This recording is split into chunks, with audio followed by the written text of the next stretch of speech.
All right, let's get right into it because there's a super weird anomaly in the market right now that has a lot of people scratching their heads. You've got most assets just soaring, but Bitcoin, it's completely stuck. And according to one pretty explosive theory, this isn't weakness at all. It's a prison break just waiting to happen.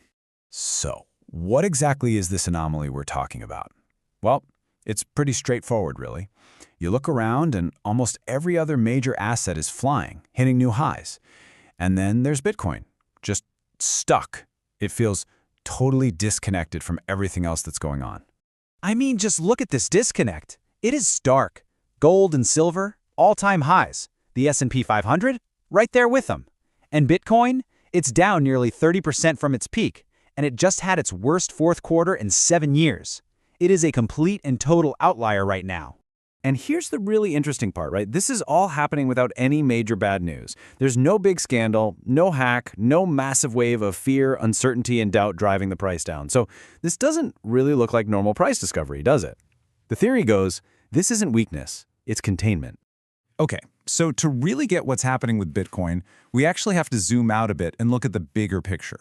And that whole story starts with a massive signal coming from, you guessed it, the oldest safe haven asset in the world, gold. So, get this. For the first time in history, gold and silver just hit all-time highs on the exact same day. Now, that's not just another rally. That's what you'd call a massive warning flare. It's a sign that smart money is getting positioned for something big to break in the global financial system. And the core of that potential break is this concept called fiscal dominance. Now, put simply, it's the point where a government's debt gets so ridiculously massive that the central bank, like the Fed, basically loses its independence. The Fed's #1 job isn't managing the economy anymore, it's just making sure the government can pay its bills. And this has trapped the Fed in this incredibly dangerous doom loop. Think about it. If they hike rates to fight inflation, the interest payments on all that national debt just explode. That means bigger deficits, which forces them to print more money. And what does printing more money do? It causes more inflation, which destroys the value of our money. You see the loop? The Fed is completely, utterly cornered.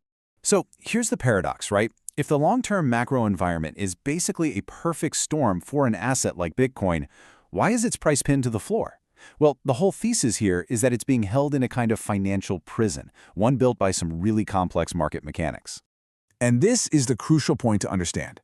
The price you see on the screen isn't being driven by your typical buyers and sellers. No, it's being dictated by these incredibly powerful, almost invisible forces that are lurking deep inside the options market. This prison is effectively run by what's known as the dealer, or the market maker. Now you can think of them as these giant, neutral players whose only job is to provide liquidity for everyone else. They honestly don't care if the price goes up or down. Their systems are totally automated, and their actions are dictated by two powerful opposing forces that keep the price locked in place.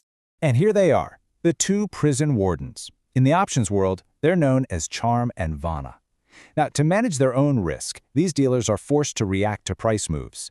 Charm basically creates a floor under the price, forcing them to buy every single time the price dips.